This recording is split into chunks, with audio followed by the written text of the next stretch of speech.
a homeowner named Calder Rowan, living in the peaceful Evergreen Bend community, never expected that a simple HOA meeting would change everything about how the neighborhood saw its own board.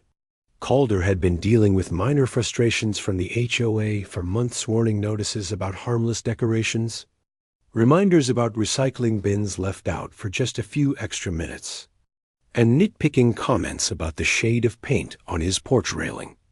But nothing had prepared him for the ridiculous rule the HOA planned to enforce next.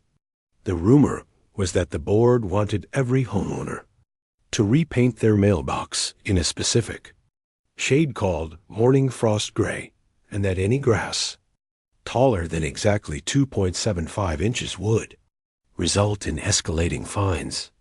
Calder assumed this was an exaggeration until the agenda for an upcoming board meeting confirmed it word for word. The entire neighborhood seemed confused and annoyed, yet most believed nothing could be done until Calder decided he would attend the meeting and record it for protection.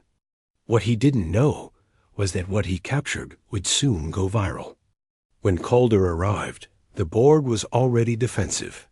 The HOA president, Luther Hames, sat with an air of superiority, his eyes already narrowing at Calder's presence. The room was filled with annoyed residents whispering frustrations. Calder quietly started recording using his phone, hidden between his notepad and his water bottle. Nothing illegal, because the state allowed recording of public HOA meetings. As the meeting began, Luther announced the mandatory aesthetic standardization rule, which included the infamous mailbox shade and grass height measurement. Gasps filled the room. One woman asked, "How are we supposed to measure our grass daily?" "We cut it every week." Luther responded coldly, "If you care about community standards, you'll make the effort." Calder felt something snap inside him.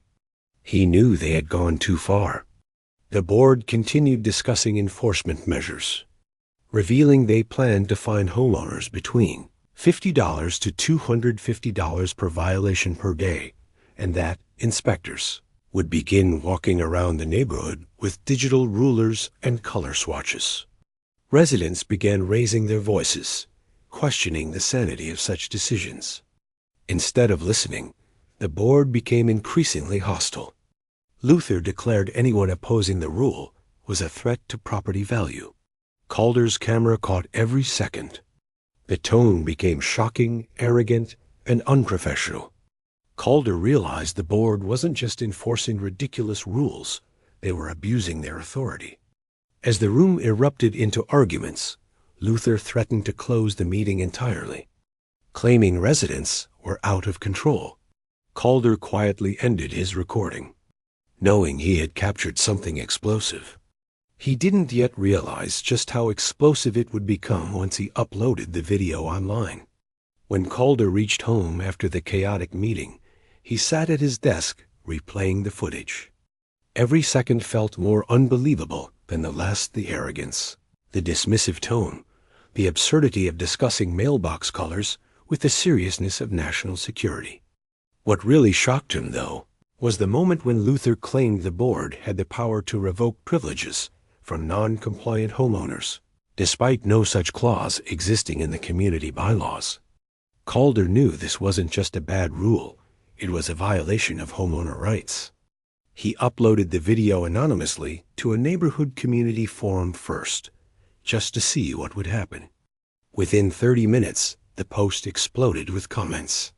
People who didn't attend the meeting were outraged. A neighbor named Rowan commented, "This is embarrassing. How can grown adults dictate mailbox colors like a military command?" Another resident wrote, "Where are the real problems? Security issues? Streetlights? Broken sidewalk? No, mailbox paint." The sarcasm spread fast. Encouraged, Calder posted the video on social media with the caption, "HOA gone wild, enforcing mailbox color and measuring grass height with rulers. Real story. Watch this." Within an hour, it hit 20,000 views. By evening, it reached 300,000. Overnight, It crossed 1 million. News channels began contacting the anonymous uploader many, assuming it was a local whistleblower inside the HOA, but the attention wasn't all positive. Luther and the board started panicking. The next morning, every homeowner received an urgent HOA email titled Unauthorized Recording of Meeting, Legal Consequences Pending. In it, the board claimed the video was taken out of context and that they were exploring legal options against the uploader. But Calder knew something they didn't. Everything he recorded was public record under the state's HOA laws. The board had no authority to stop the recording, much less threaten retaliation. He watched as major social media pages shared memes joking about HOA grass police and mailbox color dictatorship. A popular YouTuber made a reaction video, laughing at the seriousness with which Luther explained the exact paint shade code. Neighbors began knocking on Calder's door, some laughing, some concerned. Others relieved someone finally exposed what the HOA had become. The pressure intensity when a local news station requested permission to broadcast the video. Calder hesitated. He hadn't told anyone. He was the one who recorded it, but after seeing the HOA's attempts to intimidate residents in messages filled with half-truths, he agreed. The story aired that evening, showing highlights of the board's most absurd statements. Residents gathered at Calder's home cheering. But Luther was furious. He held an emergency board meeting the next morning, claiming they needed to restore order. Attendance was massive. Every resident showed up. When Luther tried to talk, people booed. When he attempted to blame manipulated footage, residents demanded recorded proof. Calder raised his hand, calm and steady, and said, "I have the full recording. Nothing is edited. Would you like to watch it together?" The room erupted in applause. Luther's face turned pale. Calder realized the power had shifted finally. The homeowners had the upper hand. During the emergency meeting, Luther attempted to regain control by insisting that the board had exclusive administrative authority and that homeowners had misunderstood the rules. But as he spoke, Calder noticed something fascinating. Several board members looked uncomfortable, avoiding eye contact, tapping their pens nervously. It was clear the viral backlash had shaken them. Calder stood up, phone in hand, and walked toward the projector screen at the front of the room. "If we're going to discuss misunderstandings," he said calmly, "let's clarify what was actually said." With the board members frozen in place, he connected his phone to the screen and played the entire recording from start to finish. Every absurd claim Luther made, every arrogant response to residents' concerns, every threat of fines, every sarcastic remark, it all played in crystal clear audio. There were gasps, laughter, and shocked whispers. One resident stood up and said, "This is not leadership. This is mockery." Another shouted, "We should recall the whole board." Calder remained quiet, letting the recording speak for itself. Luther tried interrupting, claiming it was unauthorized, but residents shouted him down. The atmosphere was electric. People who had remained silent for years finally felt empowered. As the recording ended, Calder addressed the room. "This is not about mailbox colors. This is about misuse of authority. We deserve a board that listens, not dictates." Applause thundered through the room. The board scrambled to defend itself, but the residents were united. One elderly homeowner said, "My husband is 72. He can't measure grass every day. Are you trying to fine us into selling?" Another added, "Your rules don't protect property value. They destroy quality of life." Sensing he was losing ground, Luther attempted a last-minute manipulation. He claimed that the new rule was based on a community survey, but residents demanded to see the results. When the HOA secretary reluctantly opened the records, it turned out only 3 people had responded, and all 3 were board members. The room erupted in disbelief. Someone shouted, "This is corruption." The secretary, trembling, admitted quietly, We never intended the rule to be optional. Luther insisted on pushing it through fast. That confession changed everything. Calder felt the shift in energy. For the first time, even board members began distancing themselves from Luther. One board member, a soft-spoken man named Callan, stood and said, "This isn't what I signed up for. I moved to suspend the rule." Homeowners cheered again. Luther looked around frantically, realizing his support had evaporated. Calder stayed calm but vigilant, knowing this wasn't over. People who abuse power rarely step down quietly. By the end of the meeting, residents voted to table the rule until a full community review could be held. Luther angrily refused to accept the vote, but the majority overruled him. Calder walked home feeling lighter than he had in months. For once, it felt like justice was possible.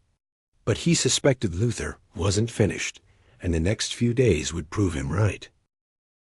The days following the explosive emergency meeting were anything but calm.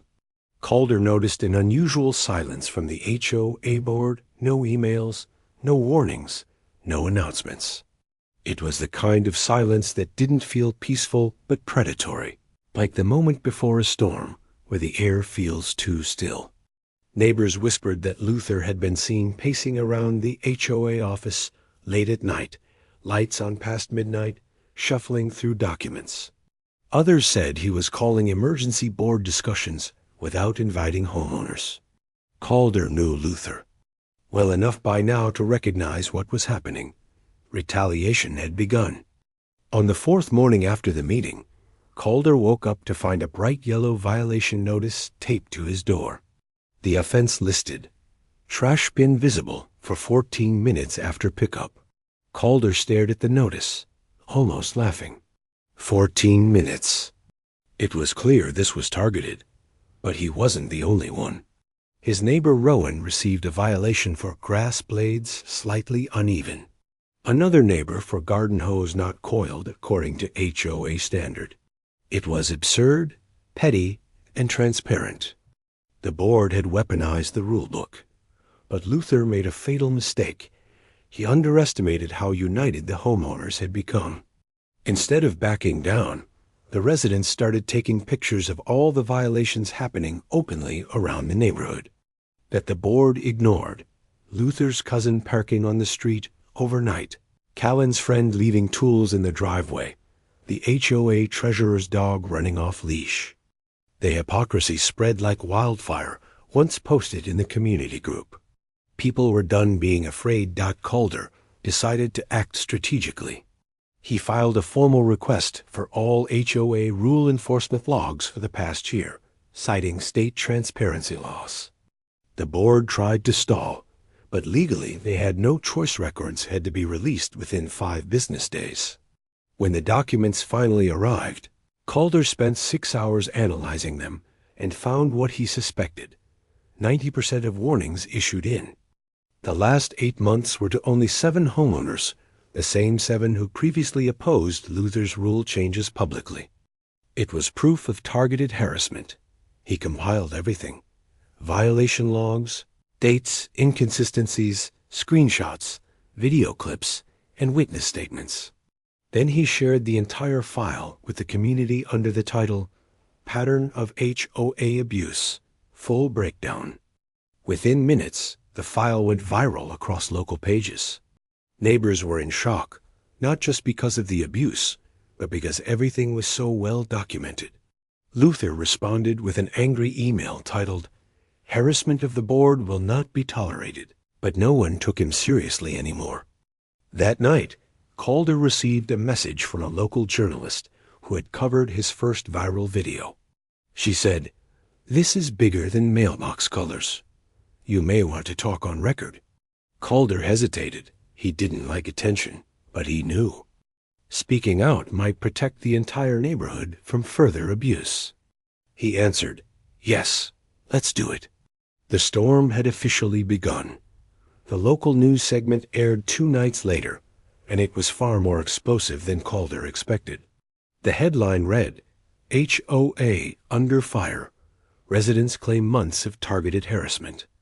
The reporter interviewed not only Calder, but also 3 elderly residents who had quietly endured unjust fines for months. One woman tearfully explained how the HOA had fined her repeatedly for sidewalk leaf accumulation, even though she physically couldn't rake due to a medical condition. Another explained how Luther had threatened to suspend her parking privileges if she didn't repaint her shutters a specific shade of green. The story struck a nerve with viewers.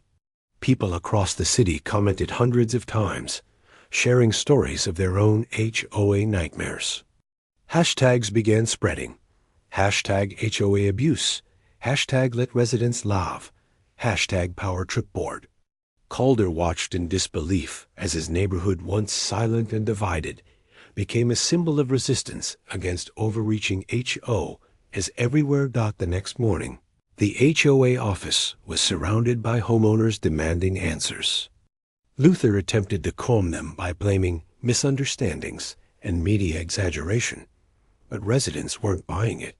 When he tried to walk away and close the office door, Rowan stopped him and said sharply, "No more hiding. We want a community vote." The crowd began chanting, "Vote, vote, vote." The pressure forced Luther to call an open meeting for the following Saturday, promising full transparency. Calder expected a chaotic meeting, but nothing prepared him for the confrontation that unfolded. The room was overflowing with residents, journalists, and even a city council representative. Luther tried opening with a rehearsed speech about misinterpretations, but Calder raised his hand. "Before we start," he said, "we need to address something. Rule 47B about meeting recordings." Calder pulled out a printed sheet. "It doesn't exist. The board invented it. Just like several other rules you've used to fine us." Gasps filled the room. Calder continued, "And according to the record logs you've issued, more violations in the last 8 months than in the previous 5 years combined. That's not rule enforcement, that's retaliation." He placed the documents on the table in front of Luther. Cameras flashed. Journalists leaned forward, waiting. Luther panicked. He claimed Calder forged the documents. But Callan, the board member who previously spoke up, stood and said firmly, "They're real. I've seen them, and I'm done covering for you." The room erupted in whispers and shock. Calder felt the shift. Again another wall of lies had fallen. The council representative spoke next. "Mr. Luther, these allegations are serious. If confirmed, the board can be dissolved under state HOA statutes." For the first time, Luther looked afraid. Truly afraid. Saturday's meeting ended with a massive victory. Residents voted for a full audit and a recall election. Luther stormed out before the vote was counted. But he wasn't gone yet. Calder knew the most dangerous people aren't the loud ones. They're the ones who feel their power slipping. In the days following the recall vote announcement, Calder expected Luther to retreat, maybe even resign quietly. But instead, Luther returned more aggressive and unpredictable than ever. Early Monday morning, Calder woke to a loud knock. On his doorstep was a certified letter stamped, "Urgent HO, action required." Inside was a notice claiming Calder's home had been flagged for 6 new violations, including paint undertone discrepancy, improper mailbox angle, and the most baffling one, garage door reflection hazard.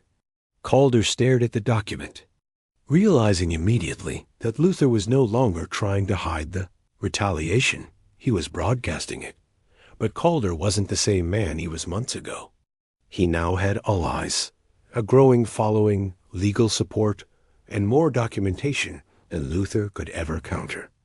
Instead of reacting, Calder calmly scanned every page, photographed the envelope, time-stamped everything, and forwarded it all to the attorney who had offered to help after seeing the news segment. The attorney responded almost instantly. "This is intimidation. Don't reply. Let me handle it." That afternoon, Luther attempted to rally support among board members, but cracks were forming everywhere. Cowan officially resigned. Two other members admitted they had followed orders to avoid conflict. One even privately approached Calder, trembling, and said, "He threatened to remove me from the board if I didn't sign violation letters." Calder felt a pang of sympathy, not for Luther, but for how deeply fear had rooted itself in the community. Meanwhile, Calder dedicated himself to strengthening community unity. He organized a neighborhood voice forum at the local library, inviting all homeowners to share experiences openly. More than 80 people showed up, far exceeding the room capacity. Residents stood one by one, sharing stories of fines, intimidation, lies, and financial discrepancies. One man revealed he had been charged $900 in special fees that the treasurer later admitted had never been deposited into HOA accounts.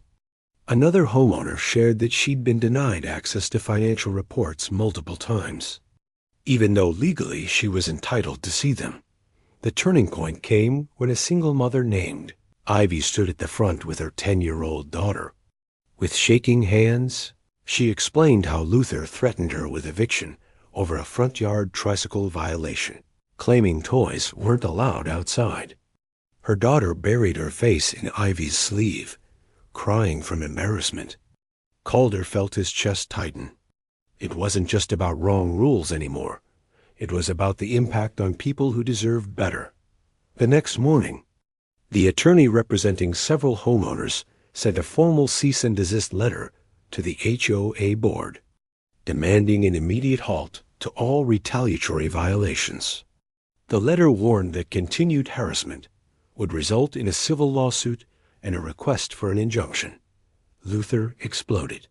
He ran through the neighborhood shouting that outsiders were trying to destroy the HOA. He banged on Calder's door, but left when Calder didn't answer. Later that night, cameras captured Luther ripping down community flyers about the recall vote. Calder uploaded the footage with no commentary. It didn't need any. Within 24 hours, the video hit 3 million views. And suddenly, this wasn't just neighborhood drama anymore. It had become a national story. The recall election was scheduled for a Saturday morning, and the entire community buzzed like electricity. News vans lined the streets, reporters set up tripods on sidewalks, and neighbors gathered long before sunrise. Calder walked toward the meeting hall, feeling a weight he hadn't felt before. Not fear, but responsibility. He wasn't just fighting for himself now. He was fighting for everyone who had been silenced. Inside, the atmosphere was tense. The hall was filled to capacity. Luther stood near the front, frantic, attempting to talk to anyone who would listen. "They're lying. They want chaos." He shouted, but the room had already shifted away from him. People avoided eye contact, whispering under their breath. Even the remaining board members sat stiffly, afraid to be associated with him. The election began with a review of evidence presented against Luther: misuse of authority, fabricated rules, targeted harassment, financial inconsistencies, and retaliation. The attorney representing the homeowners presented a concise but devastating summary. Witnesses spoke. Documents were shown. Videos were replayed. Every lie, every manipulation, every abuse was laid bare under bright fluorescent lights. When it was Calder's turn to speak, he stepped forward slowly. He looked out at the sea of homeowners, some fearful, some determined, many exhausted. "This isn't about revenge," he began.